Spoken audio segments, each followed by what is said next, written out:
Hello students, this is Mayuri Kashyap, Biology faculty from Optimus Medicus Institute.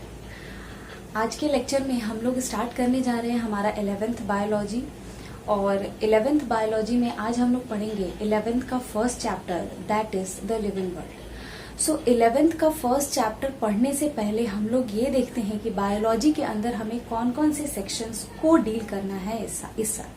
Clear? सो सबसे पहले हम लोग देखेंगे कि बायोलॉजी में बॉटनी सेक्शंस के अंदर हमें कौन कौन से चैप्टर्स को पढ़ना है एंड जूलॉजी सेक्शंस के अंदर हमें कौन कौन से चैप्टर्स को पढ़ना है एंड देन हम लोग मूव करेंगे हमारा first chapter that is living world पे। सो स्टूडेंट्स, क्लास 11th के अंदर जो हमें टॉपिक्स पढ़ने हैं उन टॉपिक्स के बारे में थोड़ा सा हम लोग देख लेते हैं कि बायोलॉजी में हमें कौन कौन से टॉपिक्स को डिस्कस करना है। जैसा कि हम यहाँ देख रहे हैं, बायोलॉजी क्लास 11th के अंदर टोटल जो यूनिट है, टोटल 5 यूनिट हमें पढ़ना है और ये पांचों यूनिट बॉटनी और जूलॉजी के अंदर डिस्ट्रीब्यूटेड है। जो हमारा सबसे पहला यूनिट है, सबसे पहला यूनिट में हम लोग देखेंगे the living world, biological classification, plant kingdom. ये जो तीनों सेक्शंस हैं, ये तीनों सेक्शंस बॉटनी के अंदर आ रहे हैं and the last chapter that is animal kingdom, ये हम पढ़ेंगे जूलॉजी के अंदर। सो हमारा जो फर्स्ट यूनिट है उसके अंदर हम इन सारे टॉपिक्स को कवर करेंगे। नीट पॉइंट ऑफ व्यू से ये टॉपिक बहुत ही इंपॉर्टेंट है। इससे 1 से 2 क्वेश्चन रहता है फर्स्ट चैप्टर से, बायोलॉजिकल क्लासिफिकेशन से 2 से 3 क्वेश्चन रहता है, प्लांट किंगडम से भी 2 से 3 क्वेश्चन एंड एनिमल किंगडम से 1 से 2 क्वेश्चन। तो इस तरह से हमारा एग्जाम में क्वेश्चन आते हैं। फिर यूनिट 2 में बात करें तो यूनिट 2 में हमें प्लांट्स और एनिमल्स के इंटरनल स्ट्रक्चर, एक्सटर्नल स्ट्रक्चर इनको पढ़ना है, टिश्यूज के बारे में पढ़ना है। तो इसमें 3 चैप्टर आता है जो कि एग्जाम के पॉइंट ऑफ व्यू से बहुत इंपॉर्टेंट है। तो हम लोग यूनिट 2 के अंदर tissues, internal structure, external structure, plant और एनिमल दोनों का स्टडी करेंगे। यूनिट 3 के अंदर हमें पढ़ना है cytology which is cell biology. कहने का मतलब प्लांट्स के अंदर, एनिमल्स के अंदर जो सेल है, सेल ऑर्गेनल है, इन सब के बारे में डिटेल में हम कहाँ पढ़ेंगे, यूनिट 3 के अंदर पढ़ेंगे। And unit 4 is all about plant physiology. Plant photosynthesis कैसे करता है, प्लांट रेस्पिरेशन प्रोसेस कैसे करता है, प्लांट्स ग्रो कैसे करता है, इन सारे का डिटेल स्टडी हम कहाँ करेंगे, प्लांट फिजियोलॉजी के अंदर। उसी तरह से यूनिट 5 में हम लोग पढ़ेंगे ह्यूमन फिजियोलॉजी, जिसमें हम लोग एनिमल कैसे रेस्पायर करता है, एनिमल को एनर्जी कैसे मिलता है, ये सारे पॉइंट्स को हम कहाँ डिस्कस करेंगे, ह्यूमन फिजियोलॉजी के अंदर। सो बेसिकली आज जो हम स्टार्ट करने जा रहे हैं वो है यूनिट 1 और यूनिट 1 का हम फर्स्ट चैप्टर स्टार्ट करने जा रहे हैं that is the living world. So students, हम लोग स्टार्ट करने जा रहे हैं हमारे क्लास 11th का first chapter that is the living world. इस चैप्टर में हम लोग देखेंगे कि लिविंग ऑर्गेनिज्म क्या होता है, कितने लिविंग ऑर्गेनिज्म हमारे अर्थ पे प्रेजेंट है और उन्हें हम कैसे जान सकते हैं। क्लियर? सो इन सबको समझने से पहले हमें ये समझना होगा कि लिविंग ऑर्गेनिज्म होता क्या है, व्हाट इज लिविंग ऑर्गेनिज्म। सो जैसा कि हमने यहाँ मेंशन किया है, what is living organism. A living organism is the one which take birth, grows, undergoes development, matures, reproduces, undergoes aging and finally dies। कहने का मतलब, अगर आपसे पूछा जाए कि लिविंग ऑर्गेनिज्म क्या है तो आप क्या बोलोगे? लिविंग ऑर्गेनिज्म हम उसे बोलते हैं जो कि जन्म लेता है, ग्रो करता है, डेवलपमेंट जिसके अंदर आपको देखने को मिलता है। क्लियर? जैसे अगर हमसे पूछा जाए व्हाट इज लिविंग ऑर्गेनिज्म, तो लिविंग ऑर्गेनिज्म हम किसे बोलेंगे? जिसमें आप देखते हो कि डेवलपमेंट हो रहा है, हाइट बढ़ रहा है, मसल्स के अंदर डेवलपमेंट हो रहा है, तो उसे हम क्या बोलते हैं? Living organism. तो लिविंग ऑर्गेनिज्म क्या है? तो लिविंग ऑर्गेनिज्म वैसे ऑर्गेनिज्म को बोलते हैं जो कि क्या कर रहे हैं, जन्म ले रहे हैं। जन्म लेने के बाद क्या होता है? ग्रोथ होता है, उनका डेवलपमेंट होता है। जैसे देखते होगे आप, जो छोटे बच्चे जन्म लेते हैं फिर धीरे धीरे उनका हाइट बढ़ता है, मसल्स के अंदर डेवलपमेंट आता है। क्लियर? तो ये क्या है? ग्रोथ। ठीक है, तो लिविंग ऑर्गेनिज्म किसे बोल रहे हैं? जो जन्म ले रहे हैं, फर्स्ट पॉइंट। दूसरा, उनके अंदर क्या हो रहा है? ग्रोथ हो रहा है। क्लियर? एंड अंडरगोज डेवलपमेंट, और ग्रोथ के साथ साथ क्या हो रहा है? उनके अंदर डेवलपमेंट देखने को मिल रहा है। डेवलपमेंट कहने का मतलब हाइट में इंक्रीमेंट, मसल्स में इंक्रीमेंट, सेल्स में इंक्रीमेंट, ये क्या कहलाता है? डेवलपमेंट कहलाता है।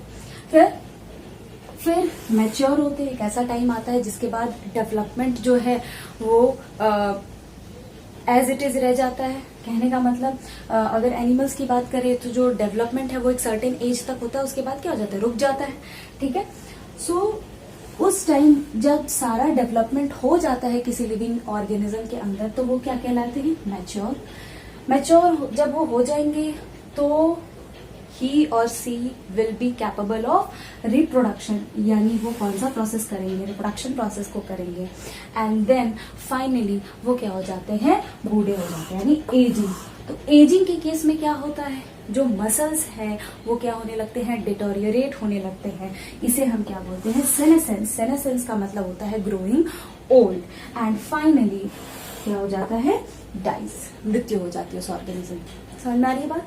ठीक है, सो बेसिकली हमें यहाँ से समझना क्या है, what is living organism. Living organism is the one which grows, undergoes development, matures, reproduces, undergoes aging and finally dies। यानी ये सारे प्रोसेस जिस भी ऑर्गेनिज्म में होते हैं उन्हें हम क्या बोलते हैं, उन्हें हम लिविंग ऑर्गेनिज्म बोलते हैं।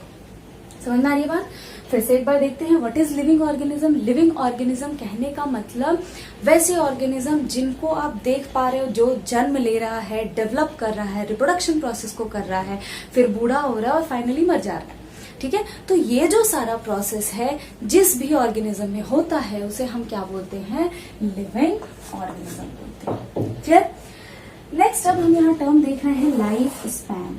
लाइफ स्पैन का मतलब क्या होता है, जैसा कि मैंने अभी आपको बताया कि लिविंग ऑर्गेनिज्म की शुरुआत कब से हो रही है, जब उनका जन्म हो रहा है। ठीक है, तो जब वो जन्म ले रहे हैं तब लिविंग ऑर्गेनिज्म का लाइफ स्टार्ट हो रहा है, और एंड कहाँ पे हो रहा है, जब वो मर रहे हैं। ठीक है, तो the period from the birth to the natural death is called life span.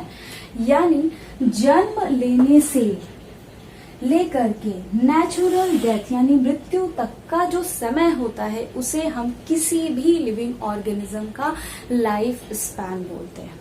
समझ में आ रही बात? What is life span? The period from the birth to the natural death is called life span. Clear?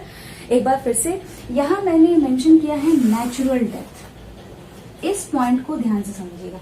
Natural death कहने का मतलब होता है वैसा डेथ जो बिना किसी अदर रीजन के हुआ हो, अपने आप हुआ हो जाता है, उसे हम क्या बोलते हैं, नेचुरल डेथ। कहने का मतलब जैसे हमारे अर्थ पे अगर हम इंडिया की ही बात करें तो इंडिया में बहुत ज्यादा पॉपुलेशन, ऑलमोस्ट 50% से ज्यादा पॉपुलेशन ऐसे हैं जो किसी न किसी बीमारी के कारण या एक्सीडेंट के कारण क्या हो जाते हैं, मर जाते हैं। तो उस डेथ को हम नेचुरल डेथ नहीं कहेंगे। तो नेचुरल डेथ कहने का मतलब क्या, अपने आप जो नॉर्मल ह्यूमन का लाइफ स्पैन है वो लगभग 100 से 120 साल होता है। तो जो इंसान 100 से 120 साल तक के बीच में मर रहा है बिना किसी डिजीज के कारण, तो उसे हम बोलेंगे natural death and that is called life span. समझ में आ रही बात?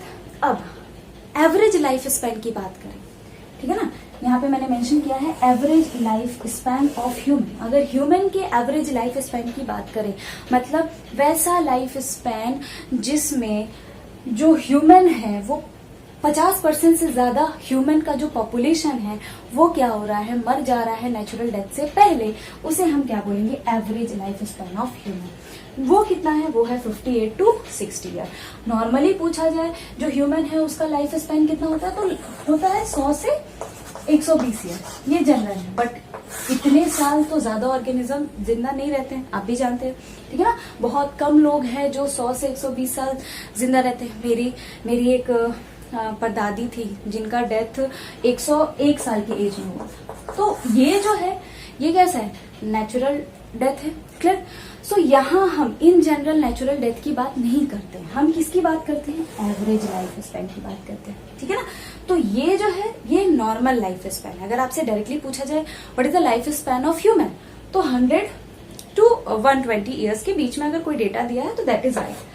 बट अगर आपसे पूछा जाए what is average life span या व्हाट इज एक्सपेक्टेटरी लाइफ स्पैन, मतलब एक्सपेक्टेटरी कितना है, एक्सपेक्टेड कितना है कि वो कितने दिन तक जिएगा, तो एक्सपेक्टेड कितना है, जितना 50% से ज्यादा पॉपुलेशन जिंदा रह रहा है, ठीक है। तो 50% से ज्यादा पॉपुलेशन जिस एज में मर रहा है वो इंडिया का तो कितना है, 58 to 60 ईयर, ठीक है। सो ह्यूमन के लाइफ स्पेन की बात करी जाए तो कितना होगा 58 to 60 ईयर। समझ में आ रही है बात, ठीक है। सो यहाँ पे हम लोग क्या देख रहे हैं, लिविंग वर्ल्ड में हमें डील करना है लिविंग ऑर्गेनिज्म। तो लिविंग ऑर्गेनिज्म क्या होता है, जन्म लेता है, रिप्रोडक्शन करता है, ओल्ड होता है, मर जाता है। तो ये सारे प्रोसेसेस जो कर रहा है उसे हम जानते हैं in our point of view वो क्या है, लिविंग ऑर्गेनिज्म है, ठीक है। इसे और हम डिटेल में समझेंगे कि क्या सारे लिविंग ऑर्गेनिज्म में ग्रोथ होता है, क्या सारे लिविंग ऑर्गेनिज्म डेवलपमेंट करते हैं, क्या पूरे लाइफ टाइम तक डेवलपमेंट होता है, ग्रोथ होता है।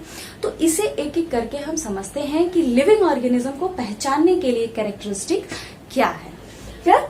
सो आई होप आपको लाइफ स्पेन और एवरेज लाइफ स्पेन भी क्लियर होगा। लाइफ स्पेन क्या होता है, नेचुरल डेथ अगर है तो लाइफ स्पेन बोलेंगे, अगर नेचुरल डेथ नहीं है, डिजीज के कारण या एक्सीडेंट्स के कारण या किसी अदर रीजंस के कारण अगर डेथ हो रहा है तो वो जो दौरान है जन्म से डेथ का, उसे हम क्या बोलेंगे, एवरेज लाइफ स्पेन। फिर ठीक है, तो अब हम यहाँ देखेंगे कैरेक्टरिस्टिक्स क्या है लिविंग ऑर्गेनिज्म के, जनरल कैरेक्टरिस्टिक्स क्या है जो हम जानते हैं, ठीक है। उससे पहले आप इसको प्लीज नोट डाउन कर लीजिए। सो स्टूडेंट्स, अब हम लोग यहाँ देखते हैं कि what are the characteristics of living organism. General अगर आपसे पूछा जाए कि लिविंग ऑर्गेनिज्म के कैरेक्टरिस्टिक्स क्या है, तो जो 5 इंपॉर्टेंट कैरेक्टरिस्टिक्स हम लोगों के दिमाग में आता है, पहले हम उसको देखते हैं कि क्या कैरेक्टरिस्टिक्स हैं लिविंग ऑर्गेनिज्म के। सो characteristics of living organism.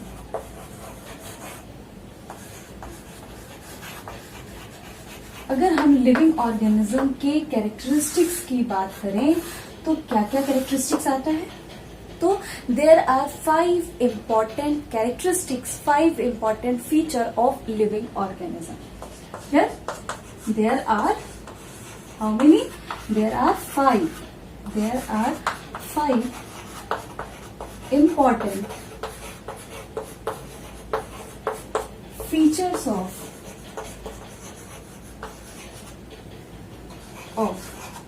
Living organism.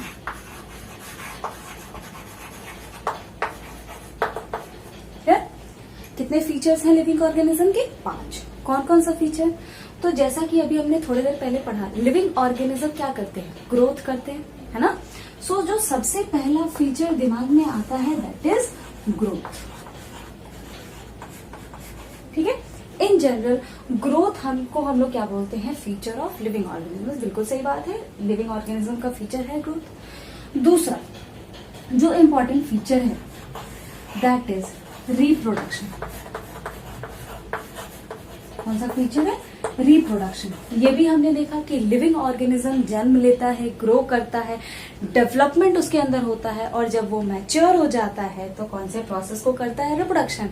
क्यों, क्योंकि ये तो जरूरी है, रिप्रोडक्शन नहीं होगा तो जनरेशन हमारा आगे नहीं बढ़ेगा। So to maintain continuity of species reproduction is essential, ठीक है। सो पहला हमने देखा ग्रोथ, दूसरा हमने फीचर देखा रिप्रोडक्शन, तीसरा फीचर जो इसके अंदर आता है दैट इज मेटाबॉलिज्म।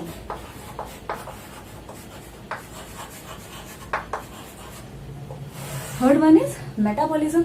मेटाबॉलिज्म क्या है, तो जितने भी केमिकल रिएक्शंस हमारे बॉडी के अंदर हो रहे हैं, मतलब हम खाना खाते हैं, हम रिस्पायर करते हैं, ये जो सारा प्रोसेस हम कर रहे हैं ये एक तरह का केमिकल रिएक्शंस है जो हमारे बॉडी के अंदर हो रहा है, ठीक है। तो उसी तरह प्लांट्स भी रिस्पायर करते हैं, प्लांट्स भी फोटोसिंथेसिस करते हैं, उनके अंदर भी क्या होता है, ये सारे रिएक्शंस होते हैं। तो ये जो रिएक्शन है इसे ही हम क्या बोलते हैं, मेटाबॉलिज्म। इसे एक एक करके हम डिटेल में पढ़ेंगे, अभी हम थोड़ा शॉर्ट करके देख रहे हैं कि ये एक्चुअली में होता क्या है। तो पहला जो फीचर है इंपॉर्टेंट लिविंग ऑर्गेनिज्म का वो क्या है, ग्रोथ। दूसरा क्या है, reproduction. Third one is metabolism. Fourth important feature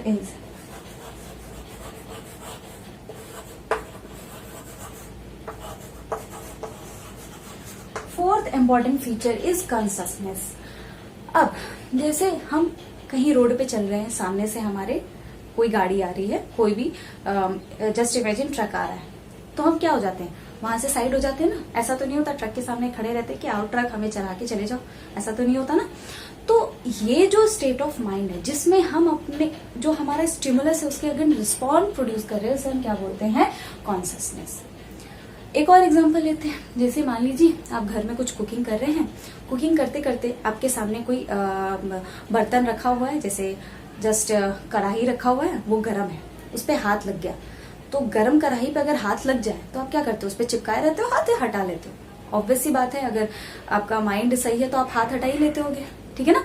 तो ये जो रिस्पॉन्स आप दे रहे हो दैट इज कॉन्शियसनेस, ठीक है। तो ये भी एक इंपॉर्टेंट फीचर है लिविंग ऑर्गेनिज्म का, ठीक है ना। Now fifth and the last important feature of living organism is what, बताइए क्या होता है, सेलुलर ऑर्गेनाइजेशन। क्या होता है, सेलुलर ऑर्गेनाइजेशन। समझ आ गई बात, ठीक है। So there are 5 important feature of living organism and that 5 important feature are growth, reproduction, metabolism, consciousness, cellular organization, ठीक है। These are the 5 important feature of living organism। अब हम एक एक करके समझते हैं कि क्या ग्रोथ, क्या रिप्रोडक्शन या बाकी जितने भी फीचर है, क्या ये लिविंग ऑर्गेनिज्म को नॉन लिविंग ऑर्गेनिज्म से अलग कर सकता है। क्या ग्रोथ कहने से हम ये पता कर सकते हैं कि ग्रोथ सिर्फ लिविंग ऑर्गेनिज्म में ही हो रहा है, ठीक है ना। तो ये सारे फीचर्स को हम एक एक करके समझेंगे। सबसे पहले हम ये देखेंगे कि जैसे अगर हम अभी ग्रोथ पढ़ेंगे तो पहले हम ये देखेंगे कि ग्रोथ होता क्या है, व्हाट इज ग्रोथ। जो ऑर्गेनिज्म हमारे एनवायरनमेंट में प्रेजेंट है, किस तरह के ऑर्गेनिज्म है, क्या हर तरह के ऑर्गेनिज्म में सेम तरह का ग्रोथ होता है। फिर तो पहले हम इस चीज को देखेंगे, क्या सारे लिविंग ऑर्गेनिज्म में होता है या नहीं होता है। तो एक एक करके हम सारे को समझेंगे कि ग्रोथ क्या होता है, रिप्रोडक्शन क्या होता है, मेटाबॉलिज्म क्या होता है, कॉन्शियसनेस क्या होता है, सेलुलर ऑर्गेनाइजेशन क्या होता है। इससे पहले आप इन 5 जो इम्पोर्टेंट फीचर्स है इसको नोट डाउन कर लीजिए। सो स्टूडेंट्स, अब हम लोग देखते हैं कि ग्रोथ क्या होता है, व्हाट इज ग्रोथ। तो ग्रोथ हमने देखा था कि हमारा पहला फीचर है, पहला इंपॉर्टेंट फीचर है लिविंग ऑर्गेनिज्म का, क्या है, ग्रोथ। सो ग्रोथ समझने से पहले हम लोग ये देखते हैं कि जो हमारे इन्वायरमेंट में 2 तरह के ऑर्गेनिज्म हैं, one is unicellular organism and another one is multicellular organism. Unicellular organism हम किसे बोलते हैं, सिंगल सेल ऑर्गेनिज्म को हम क्या बोलते हैं, यूनिसेलुलर। मतलब वैसा ऑर्गेनिज्म जिसमें एक सेल होगा उसे हम क्या बोलेंगे, यूनिसेलुलर, और जिसमें एक से ज्यादा सेल होंगे उसे हम क्या बोलेंगे, मल्टीसेलुलर ऑर्गेनिज्म। सो सबसे पहले हम ये देखते हैं यूनिसेलुलर ऑर्गेनिज्म के अंदर ग्रोथ क्या होता है, एंड देन हम लोग देखेंगे कि मल्टीसेलुलर ऑर्गेनिज्म के अंदर ग्रोथ क्या होता है। So growth in unicellular organism means increase in mass. समझ में आ रही बात। ग्रोथ अगर आपसे पूछा जाए यूनिसेलुलर ऑर्गेनिज्म के अंदर ग्रोथ क्या है, तो इट मीन्स इंक्रीज इन मास। अगर मास में इंक्रीमेंट हो रहा है यूनिसेलुलर ऑर्गेनिज्म में तो उसे ही हम क्या बोलेंगे, ग्रोथ बोलेंगे। जैसा हम लोग देखते हैं अमीबा के अंदर, ये अमीबा है, पेरेंट अमीबा, इसके अंदर क्या हुआ, ग्रोथ हुआ। ग्रोथ होने के बाद ये किस में कन्वर्ट होगा, एडल्ट अमीबा में, ठीक है।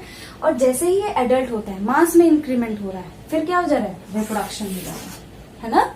कौन सा प्रोसेस हो जा रहा है, रिप्रोडक्शन प्रोसेस हो जा रहा है। तो यहाँ पे ये मेनली हमें समझना है, ये जो स्टेज आप देख रहे हैं ये कौन सा स्टेज है, ग्रोथ का स्टेज है।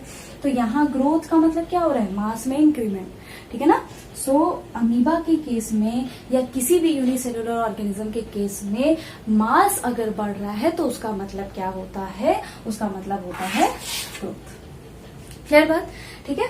यानी मास में इंक्रीमेंट हो रहा है तो इसे हम यूनिसेलुलर ऑर्गेनिज्म के अंदर क्या बोलते हैं, ग्रोथ बोलते हैं, ठीक है। फिर फाइनली ये जब पूरी तरह से ग्रो हो जाएगा, अडल्ट में कन्वर्ट हो जाएगा, तो एज वी नो क्या होता है, रिप्रोडक्शन होता है। रिप्रोडक्शन से 2 डॉटर अमीबा बना, फिर ये अमीबा के अंदर ग्रोथ होगा और वापस से ही किसमें कन्वर्ट हो जाएगा, एडल्ट में। तो ये साइकिल चलते रहेगा to maintain the continuity of species. हमें बेसिकली समझना ये है कि यूनिसेलुलर ऑर्गेनिज्म में ग्रोथ का मतलब क्या है, ग्रोथ का मतलब है इंक्रीज इन मास। समझ में आ गई बात, ठीक है। आप इसको नोट डाउन कीजिए। फिर आगे हम देखते हैं कि ग्रोथ मल्टीसेलुलर ऑर्गेनिज्म में क्या होता है। सो स्टूडेंट्स, अब हम लोग देखते हैं कि ग्रोथ मल्टी सेलुलर ऑर्गेनिज्म के अंदर क्या होता है।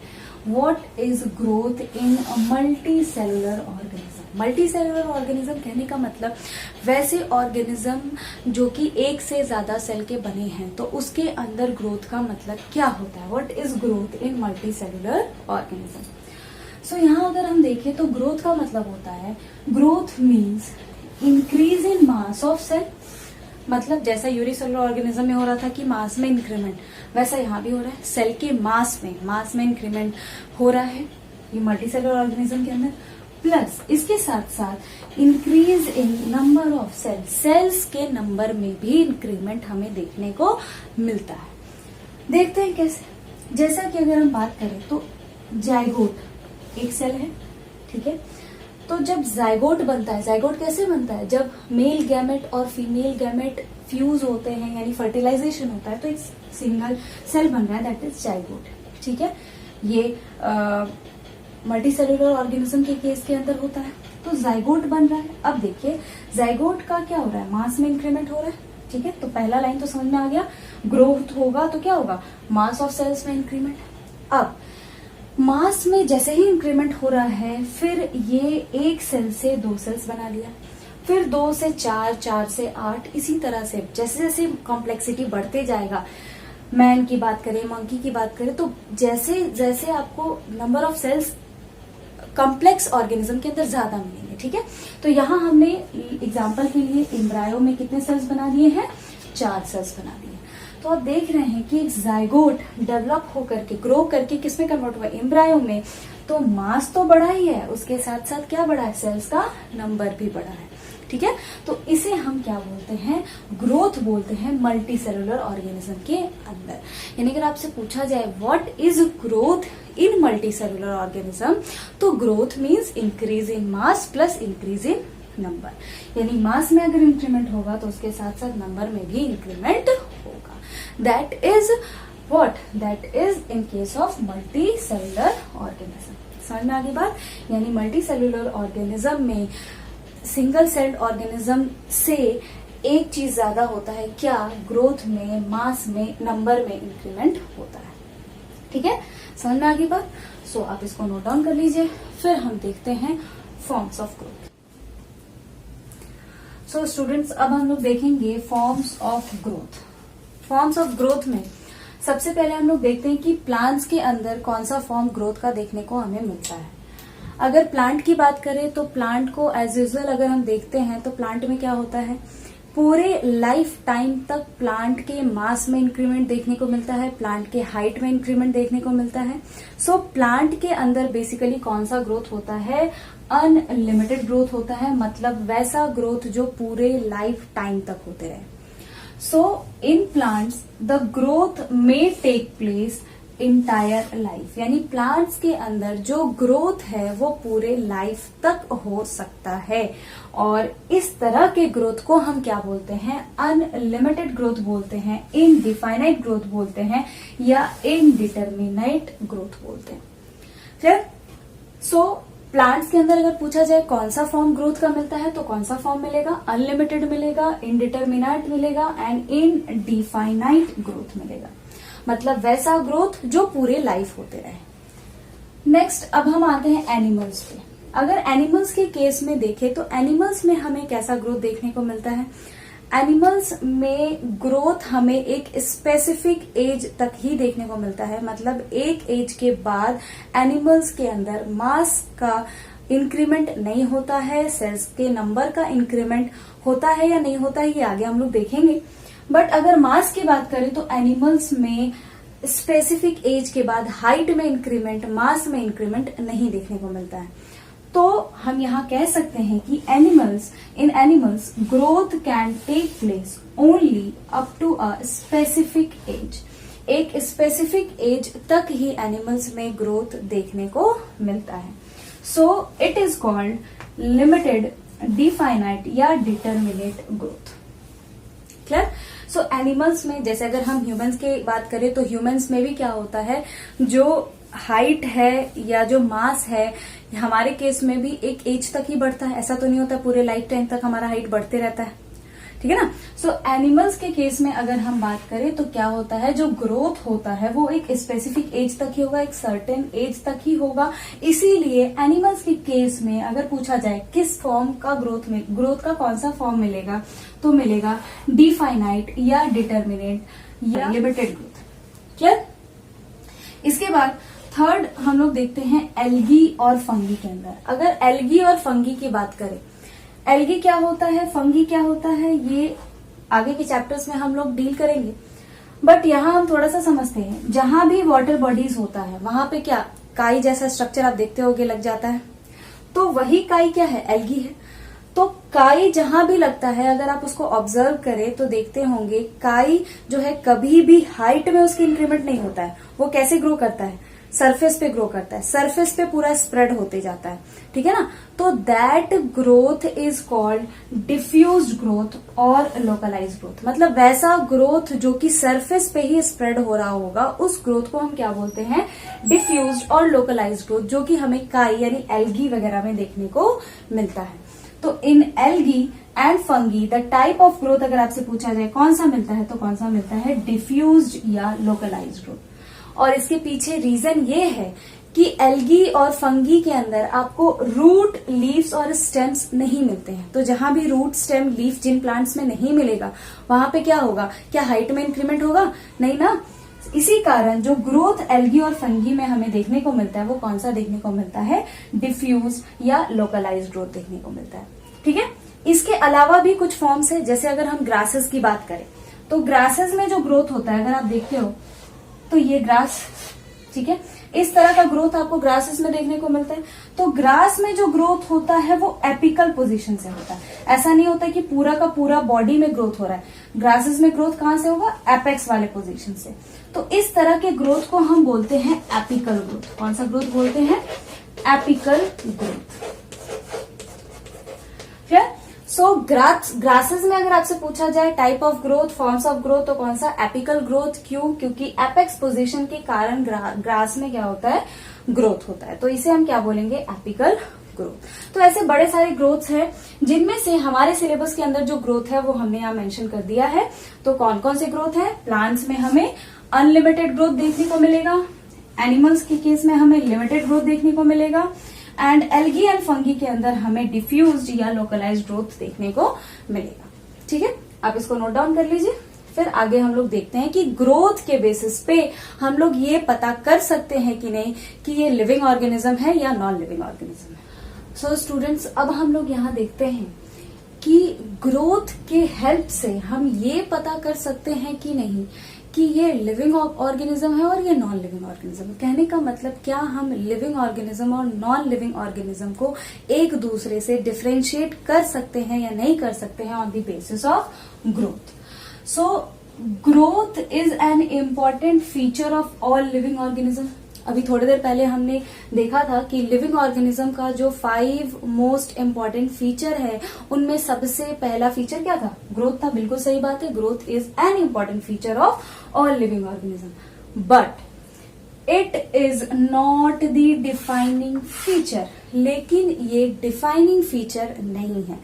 डिफाइनिंग फीचर कहने का मतलब होता है वैसा फीचर जो, जैसे अगर हम ग्रोथ की बात कर रहे हैं, ठीक है, तो ग्रोथ सारे लिविंग ऑर्गेनिज्म में हो और किसी नॉन लिविंग में ना हो तो ही वो क्या कहलाएगा, डिफाइनिंग फीचर। और सारे लिविंग ऑर्गेनिज्म में अगर हो रहा है तो बिना किसी एक्सेप्शन के, मतलब एक भी ऐसा लिविंग ऑर्गेनिज्म नहीं होना चाहिए जिसमें क्या ना हो, ग्रोथ ना हो, तभी वो क्या कहलाएगा, डिफाइनिंग फीचर कहलाएगा, ठीक है। तो यहां हम क्या देख रहे हैं, ग्रोथ को हम डिफाइनिंग फीचर नहीं बोलते हैं। क्यों नहीं बोलते हैं, इसके पीछे हम रीजन देखते हैं। यहां हम देख रहे हैं कि growth in living organism and growth in non living organism, ठीक है। ग्रोथ हम कहां देख रहे हैं, लिविंग ऑर्गेनिज्म में भी देख रहे हैं, और ग्रोथ हम कहां देख रहे हैं, नॉन लिविंग ऑर्गेनिज्म में भी। अभी मैंने आपको क्लियरली बोला कि वैसा कोई भी फीचर जो नॉन लिविंग में होगा वो लिविंग ऑर्गेनिज्म का डिफाइनिंग क्राइटेरिया नहीं हो सकता है। यानी ग्रोथ किस में हो रहा है, नॉन लिविंग ऑर्गेनिज्म में हो रहा है। अब देखते हैं ये कौन सा ग्रोथ है जो लिविंग ऑर्गेनिज्म में हो रहा है और ऐसा कौन सा ग्रोथ है जो नॉन लिविंग ऑर्गेनिज्म में हो रहा है। सबसे पहले अगर हम बात करें लिविंग ऑर्गेनिज्म में, तो लिविंग ऑर्गेनिज्म में जो भी ग्रोथ हम देखते हैं वो ग्रोथ कैसा होता है, इंटरनल होता है। ऐसा तो नहीं होता है कि बाहर के सरफेस पे हमारे कोई चीज आके इकट्ठा हो रहा है तब हमारा बॉडी का मसल मास बढ़ता है, ऐसा तो नहीं होता है ना। हमारे बॉडी में क्या हो रहा है, किसी भी लिविंग ऑर्गेनिज्म के बॉडी में क्या होता है, इंटरनल ऑर्गन्स के अंदर ग्रोथ होता है, सेल्स के मास में इंक्रीमेंट होता है। तो इस तरह के ग्रोथ को हम क्या बोलते हैं, इंटरनल ग्रोथ, इंट्रिंसिक ग्रोथ या इंटीग्रल ग्रोथ। यानी लिविंग ऑर्गेनिज्म के अंदर जो ग्रोथ होता है वो कौन सा होता है, इंटरनल, इंट्रिंसिक या इंटीग्रल ग्रोथ। जैसा कि हमने थोड़ी देर पहले अभी देखा था एक स्ट्रक्चर में जिसमें जाइगोट डेवलप हो रहा था एम्ब्रायो में, तो जाइगोट से जो एम्ब्रायो का डेवलपमेंट है उसमें हम देख पा रहे थे कि वो जो ग्रोथ है उसमें मास में भी इंक्रीमेंट हो रहा था और सेल्स के नंबर में भी इंक्रीमेंट हो रहा था, बट वो ग्रोथ बाहर नहीं हो रहा था, वो ग्रोथ बॉडी के सेल्स के अंदर हो रहा था, ठीक है ना। तो ये जो ग्रोथ है ये किसमें होता है, लिविंग ऑर्गेनिज्म में होता है, सारे लिविंग ऑर्गेनिज्म में होता है। मतलब इंट्रिंसिक ग्रोथ सारे लिविंग ऑर्गेनिज्म के अंदर होता है। और ये जो ग्रोथ है ये कैसा है, यूनी डायरेक्शनल है। मतलब अगर हो रहा है तो एक ही डायरेक्शन में होगा, ऐसा नहीं है कि हर सारे के सारे डायरेक्शन में ग्रोथ हो, एक ही डायरेक्शन के अंदर ग्रोथ होगा। और ये कैसा है, इरिवर्सिबल है। मतलब अगर ग्रोथ होता है तो वापस से आप उसको रिवर्ट बैक नहीं कर सकते हो, विच मीन्स अगर आपका हाइट एक बार बढ़ गया तो ऐसा तो नहीं होगा ना कि हाइट छोटा हो जाएगा फिर से, ठीक है। तो ये जो ग्रोथ है ये कैसा है, इरिवर्सिबल है, यूनी डायरेक्शनल है, ठीक है। तो ये जो ग्रोथ है ये किसमें होता है, लिविंग ऑर्गेनिज्म के अंदर होता है। अब हम देखते हैं कि नॉन लिविंग में कैसा ग्रोथ होता है। तो नॉन लिविंग में ग्रोथ कैसा होता है, नॉन लिविंग में बाहर के सरफेस पे किसी चीज का इकट्ठा हो जाना क्या कहलाता है, ग्रोथ कहलाता है। और वो कौन सा ग्रोथ होता है, वो होता है एक्सट्रिंसिक ग्रोथ। यहां लिख रहे हैं कौन सा ग्रोथ होता है, वो एक्सट्रिंसिक ग्रोथ, ठीक है। कौन सा ग्रोथ होता है, एक्सट्रिंसिक ग्रोथ होता है, किसमें, नॉन लिविंग ऑर्गेनिज्म के अंदर। यानी growth take place by deposition of substance on the outer surface. बाहरी सरफेस पे सब्सटेंस का डिपॉजिट होना क्या कहलाता है, एक्सट्रिंसिक ग्रोथ कहलाता है। और ये किसमें देखने को मिलता है, ये नॉन लिविंग ऑर्गेनिज्म में देखने को मिलता है। और ये जो है ये कैसा होता है, बाय डायरेक्शन, किसी भी डायरेक्शन से आकर के सब्सटेंस पे कोई भी चीज इकट्ठा हो सकता है, जैसे रस्टिंग ऑफ आयरन, ठीक है। ये भी कैसा एग्जाम्पल है, ये भी एक्सटेंसिव ग्रोथ का एग्जाम्पल है। या weathering of rocks into soil particle, rocks पे बहुत सारी चीज आकर के कट, जैसे प्लांट का फॉर्मेशन हो रहा है, कहीं भी आकर के रॉक्स पे क्या हो जाते हैं, एल्गी, फंगी, ब्रायोफाइट्स आकर के इकट्ठा हो जाएंगे और उसके कारण क्या होगा, जो बड़े बड़े रॉक्स हैं वो किसमें कन्वर्ट होंगे, सॉइल में कन्वर्ट होंगे। तो ये एक्सटर्नल हो रहा है, एक्सट्रिंसिक ग्रोथ हो रहा है। तो ये जो ग्रोथ है ये आपको किसमें देखने को मिलेगा, नॉन लिविंग ऑर्गेनिज्म में देखने को मिलेगी, ठीक है। दो तरह का ग्रोथ हम देख रहे हैं, एक इंट्रिंसिक और दूसरा एक्सट्रिंसिक। तो इंट्रिंसिक ग्रोथ किसमें देखने को मिल रहा है, लिविंग ऑर्गेनिज्म में, और एक्सट्रिंसिक ग्रोथ किसमें देखने को मिल रहा है, नॉन लिविंग ऑर्गेनिज्म में, ठीक है। इस कारण हम ग्रोथ को डिफाइनिंग फीचर नहीं बोलते हैं। डिफाइनिंग फीचर हम उसे बोलेंगे जो फीचर नॉन लिविंग और लिविंग ऑर्गेनिज्म दोनों को डिफरेंशिएट करता हो, बट ग्रोथ लिविंग और नॉन लिविंग को डिफरेंशिएट नहीं करता है। इस कारण हम ग्रोथ को डिफाइनिंग फीचर नहीं बोलते। आप इसको नोट डाउन कीजिए, फिर हम लोग थोड़ा और क्लियरली समझते हैं। स्टूडेंट्स, अब हम लोग देखते हैं कि ग्रोथ डिफाइनिंग फीचर क्यों नहीं है। जैसा कि अभी आपको थोड़ी देर पहले हमने बताया था, ये स्टेटमेंट हमने देखा था कि growth is important feature, growth living organism का इम्पोर्टेंट फीचर है, but not the defining feature. NCERT में क्लियरली लाइन मेंशन है कि growth is an important feature of living organism but not the defining feature. ऐसा क्यों है, तो इसके पीछे रीजन ये है कि because growth is also found in non living object. Growth कहाँ मिल रहा है, नॉन लिविंग ऑब्जेक्ट के अंदर मिल रहा है। और कौन सा ग्रोथ मिल रहा है, अभी हम लोग थोड़ी देर पहले पढ़े ना, कौन सा ग्रोथ देखने को मिल रहा था, एक्सट्रिंसिक ग्रोथ देखने को मिल रहा था नॉन लिविंग ऑब्जेक्ट्स के अंदर। कौन सा ग्रोथ देखने को मिल रहा था, एक्सट्रिंसिक ग्रोथ, ठीक है। तो इस कारण हम ग्रोथ को डिफाइनिंग फीचर नहीं बोलते। हाँ, लेकिन अगर आपसे ये क्वेश्चन पूछा जाए कि is intrinsic growth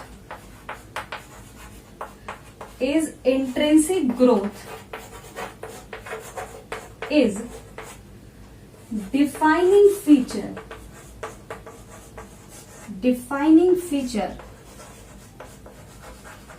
of living organism is intrinsic growth is defining feature of living organism or not? तो आंसर क्या होगा? Yes, intrinsic growth defining feature होता है किसका? लिविंग ऑर्गेनिज्म का। ऐसा क्यों बोल रहे हैं? क्योंकि इंट्रिंसिक ग्रोथ किसी भी नॉन लिविंग ऑर्गेनिज्म में हमें देखने को नहीं मिलता है। इंट्रिंसिक ग्रोथ सिर्फ और सिर्फ किस में देखने को मिलता है? लिविंग ऑर्गेनिज्म में, और सारे लिविंग ऑर्गेनिज्म में विदाउट एन एक्सेप्शन। इसी कारण हम इंट्रिंसिक ग्रोथ को डिफाइनिंग प्रॉपर्टी बोल सकते हैं। और ये नीट में रिसेंटली क्वेश्चन आया था कि is intrinsic growth is defining property of living organism और नॉट? क्लियर? सो आज के क्लास में हमने हमारा जो फीचर्स है, इंपॉर्टेंट फीचर है लिविंग ऑर्गेनिज्म का, इसमें हमने ग्रोथ के बारे में डिस्कस किया है। नेक्स्ट लेक्चर के अंदर हम लोग बाकी सारे फीचर्स जो कि रिप्रोडक्शन है, सेलुलर ऑर्गेनाइजेशन है, कॉन्सियसनेस है, मेटाबॉलिज्म है, इन सब के साथ आगे बढ़ेंगे और देखेंगे कि क्या रिप्रोडक्शन डिफाइनिंग फीचर है लिविंग ऑर्गेनिज्म का या नहीं है, क्या सेलुलर ऑर्गेनाइजेशन डिफाइनिंग फीचर है या नहीं है, कौन कौन से डिफाइनिंग फीचर हैं लिविंग ऑर्गेनिज्म के और कौन कौन से नहीं है। तो आज का लेक्चर ग्रोथ के साथ हम एंड करते हैं। नेक्स्ट लेक्चर के अंदर हम लोग बढ़ेंगे रिप्रोडक्शन के साथ। So that's all for today's lecture. Thank you.